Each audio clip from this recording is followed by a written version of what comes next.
जो वो सरकार निकम्मी है, जो सरकार निकम्मी है, वो सरकार बदलनी है, जो सरकार निकम्मी है, वो सरकार बदलनी है। दम लगा के हल्ला बोल, हल्ला बोल, हल्ला बोल, जो ना बोले उस पे बोल, हल्ला बोल, हल्ला बोल, सोनिया पे भी हल्ला बोल, हल्ला बोल, हल्ला बोल, मनमोहन पे हल्ला बोल, हल्ला बोल, हल्ला बोल, प्रणब पे भी हल्ला बोल, हल्ला बोल, हल्ला बोल, जो ना बोले उस पे बोल, हल्ला बोल, हल्ला बोल, महंगाई पे हल्ला बोल, हल्ला बोल, हल्ला बोल, जो ना बोले उस पे बोल, हल्ला बोल, हल्ला बोल, डरता किससे हल्ला बोल, हल्ला बोल, हल्ला बोल। ये देखो कांग्रेस का खेल, ये देखो कांग्रेस का खेल, तो खा गई राशन पी गई तेल, ये देखो कांग्रेस का खेल, राशन पी गई तेल। Having failed to convince opposition parties, the government has been facing mass protests and jail bharo andolan in the country. Last week, all left parties and the NDA called for Bharat Bandh to protest against recent fuel price hike. Diesel, petrol, this is going to have a cascading impact. So this is not anything to do with this or that political party. This is against the government policies which affect all sections of the people, particularly the poor. पूरे देश के अंदर एक बहुत बड़े विरोध का भारत बंद का आयोजन एनडीए तमाम विपक्षी दलों द्वारा किया जा रहा है। हम जानते हैं कि पूंजीवादी व्यवस्था में तो महंगाई रहेगी, महंगाई निहित है, लेकिन सरकार अगर हस्तक्षेप करेगी, सरकार सही नीतियां अपनाएगी तो महंगाई पर काबू किया जा सकता है। आम आदमी जी नहीं सकता, रोटी नहीं खा सकता, ऐसी स्थिति है। और ऐसे स्थिति में जो पेट्रोल, डीजल, गैस और मिट्टी के तेल के जो रेट बढ़ाए हैं, ये बहुत ही अन्यायकारक है और देश की जनता के साथ विश्वासघात है। Government should take note of the strong message of this massive agitation all over the country. Government should roll back its decision to increase the prices of diesel, petrol, kerosene, LPG, etc. They have to roll back, then only things will come normal, or otherwise we will intensify this agitation continuously till the government of India roll back The fuel hike is another blow for Aam Aadmi, who has been dealing with a steep rise in prices of essential commodities. Oil enters into the price of virtually everything that is produced, either as an import or as a because everything virtually has to be transported. So all prices, general inflation level is something that is likely to be fueled further by this increase in prices. And this is not the only increase that has happened. Just a few months back in the budget, because of the increases in excise duty, price was increased. This is a second round of increase, and this is happening in a background where you are having very high rates of food inflation, food price inflation, and that is going to be the worst part of this fuel price hike, is that that's going to be stoked further, food price inflation. The government has failed to understand backbreaking impact of fuel price hike on the common man. On the contrary, government is calling it fair to ask the people to share part of the burden. If nothing had been done, the oil marketing companies would have had under recoveries of the order of 72,000 crores. It's not possible for the government to subsidize this heavy under recovery through the budget. It is absolutely fair that the consumer who is actually using this product should also share part of the burden.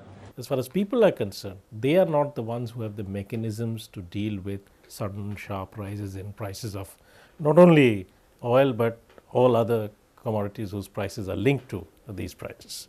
But the government is the one which has the mechanism. In India, in fact, oil prices are much higher than in many other parts of the world, and that's because a large proportion of the prices is made up of taxes. And through adjustments in taxes, it is possible for the government to avoid such price increases, because they have alternative means from which they can make up for any loss of tax revenue. There are alternative sources of revenue they can tap to make up for any loss of revenue on this front, and therefore there is absolutely no justification for the argument that it is not, there is no mechanism available for the government to prevent these increases in prices. By recommending deregulation of oil prices, the Kirit Parikh committee report has brought more troubles for the poor. We do want a comparative system in which there is a level playing field given to all players, public and private. And we do, and our recommendations, we believe, will provide that level playing field once petrol and diesel prices are left to the competitive market forces supervised by regulatory authorities to ensure that free and fair competition does take place. The deregulation of fuel prices essentially means that the government is no longer going to intervene to control the movements in the prices of these fuels, of oil.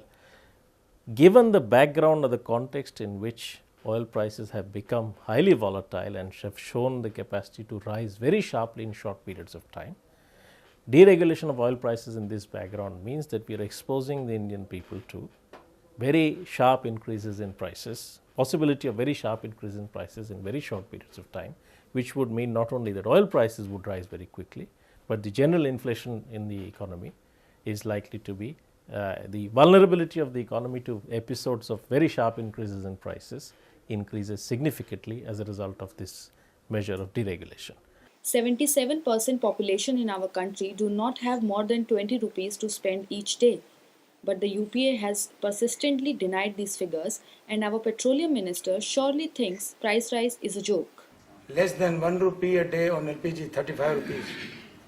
One cylinder runs for, depends on the family, I mean. 30 days or 35 days, 45 days. I asked my wife says 45 days. Disagreeing with the petroleum minister's policies and jokes, opposition is demanding to roll back prices. आज आपका petrol और diesel से कम है हवाई जहाज का तेल का दाम, लेकिन आप और हमारे लिए तेल का दाम कम नहीं कर रही है। इससे साफ जाहिर होता है इस सरकार का रुझान किस प्रकार है। सरकार के इस निर्णय की हम भर्त्सना करते हैं, इसके खिलाफ देश भर में आंदोलन करेंगे। Price rise is totally a result of the utter failure of the central government. In fact, in another way, if you look at it, it's a failure of the central government to control prices. It's also in that way a success of the government's policies of putting the entire burden on the people of this country. So depending on which way you want to see it, but the core issue here is policies which have led to it, in contrast to, the fake alibis which the government is giving on every conceivable occasion to escape its own responsibilities. I am confident that we will soon be able to stabilize food price. मेहरबानी करके विनती को समझिए कि हिंदुस्तान में जो यही सरकार ऐसी है जिसने कि पेट्रोल के ऊपर या डीजल के ऊपर या एलपीजी के ऊपर केरोसिन पे भाव बढ़ने नहीं दिया आज तक. The inflationary situation has been worsening for the past 2 years, more than that. India today among all the G20 countries is having the highest food inflation rate for quite some time now. And had the government been serious about this, they would have taken some concrete steps. It is shocking to see that when the underdog of this country unite and protest against governments, the state calls it violation of fundamental rights and media calls it anti-poor. Poor in terms of fuel subsidies for them. But that's ironic. The Bandh, in fact, will hurt the poor, the daily wage earner, the vegetable vendor, the farmer whose produce will just rot for another day. The Bandh seeks to stop facilities and amenities for the Aam Aadmi. And the court put it well when it said the fundamental rights of the people as a whole cannot be subservient to the fundamental rights of a section of the people. We have adapted and adopted forms of protest which are uncivilized. Such a response from the government and the media forces one to ask that whose profit is it anyway?